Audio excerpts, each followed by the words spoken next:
Hello, ladies and gentlemen, and welcome to The Discriminating Gamer. You know, I recently watched a documentary on beavers. Best damn show I ever saw. Ladies and gentlemen, today we're going to go ahead and take a look at Gettysburg Solitaire from Worthington. We'll get back to the review in just a moment. I want to take a minute to ask you to check out my other channel, that is Cody Carlson, PhD, where we talk about history, books on history, military history. I even post some of my lectures for my classes on there. Please check that out. Please subscribe to that channel. And now, back to the review. Gettysburg Solitaire is another book war game for the solo player, and in this case you're going to take the part of the Confederate Army on July 1st or July 2nd of 1863.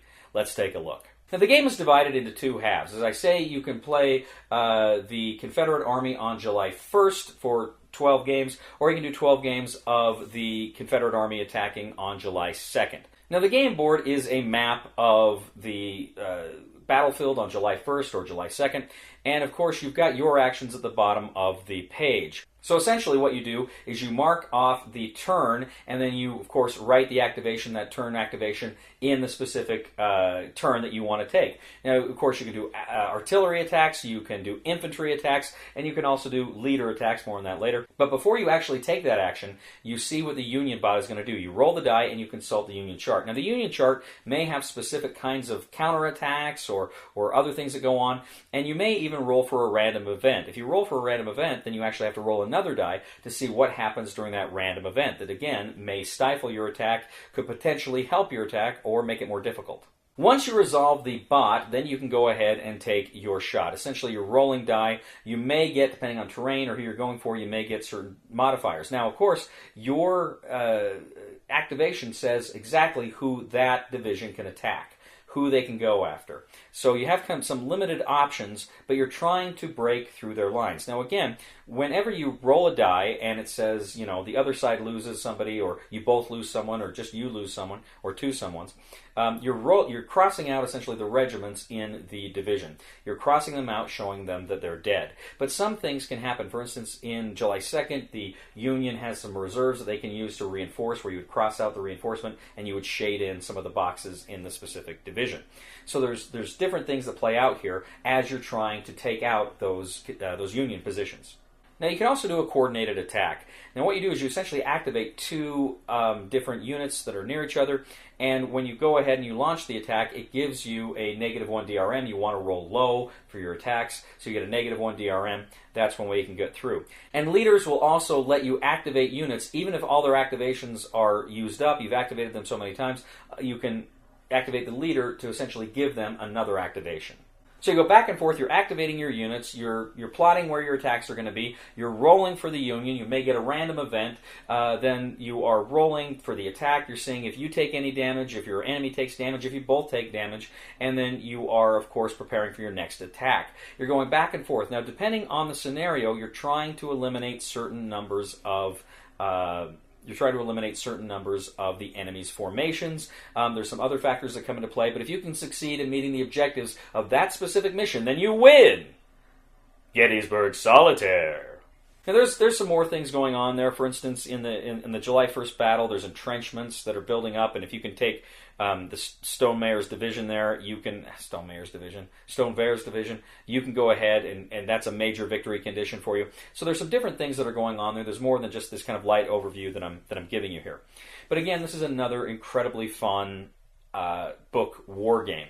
This one, more than any other, reminds me of Waterloo. And Waterloo probably still remains my favorite, but Gettysburg may be my second favorite of these book war games. I really like it. Of course, I like the Battle of Waterloo. I've read quite a bit about the Battle of Gettysburg, and so it's just kind of fascinating to see how they've abstracted it and move it here. But it's such an active history here, and it's so you dread rolling for that bot. What are they going to do? What's going to happen? And sometimes, nothing happens, right? But other times it completely screws you over. But you're really under the gun because as the player, the other side's just kind of playing for time. You've got to go ahead and destroy that, just like Lee had to at the actual Battle of Gettysburg.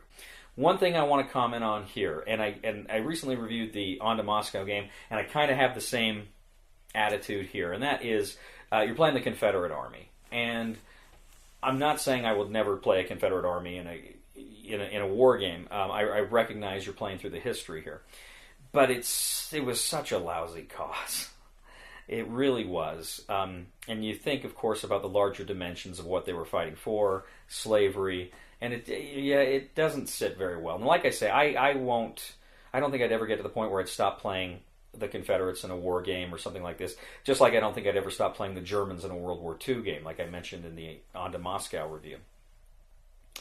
But having said that, I really feel like I kind of wish there had been an option to play the Union. And I realize maybe that's counterintuitive for what they're going for, because as the Southerners, the impetus was on the South to break the Union lines. So it just kind of from a game design standpoint, that's the side you would want to play. You're the active side. Still, I kind of wish there was an option to play the Union here. That said, very fun game. Very fun book game. This is another absolutely amazing adventure with just a book, a pen, and some dice. And I freaking love it. I love these kinds of games. I think they do such a good job of bringing you into the history, bringing you into the kind of the operational and tactical options that were there and how they played out. Great game, tremendous fun. Recommendation, once again, for the discriminating gamer for Gettysburg Solitaire is buy it. Thank you once again for joining us today on The Discriminating Gamer. As always, we ask you to please leave a comment for us on YouTube, on Board Game Geek, on our Facebook page, or on thediscriminatinggamer.com. We'd ask you to please like us on Facebook, subscribe to us on YouTube, and follow us on Twitter. I'd also ask you, ladies and gentlemen, to please check out my other channel, that is Cody Carlson, PhD, where we talk about military history and books on history and fun things like that. I'm actually currently uploading some of my lectures to that channel, so please check it out and please subscribe. We'd also ask you to please give a thumb to this video on Board Game Geek. That helps us out a lot as well. You know, I gotta tell you, sometimes I really hate being so indecisive. Well, on second thought, it's not that bad. Please somebody help me on my feet again, and I don't know where I'm going, and I don't know where I've been.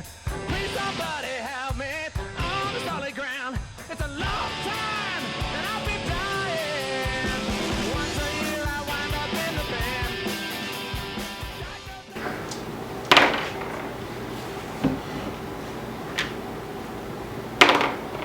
Oh, you lucky bastard. Crap. You lucky bastard. Alright. And then he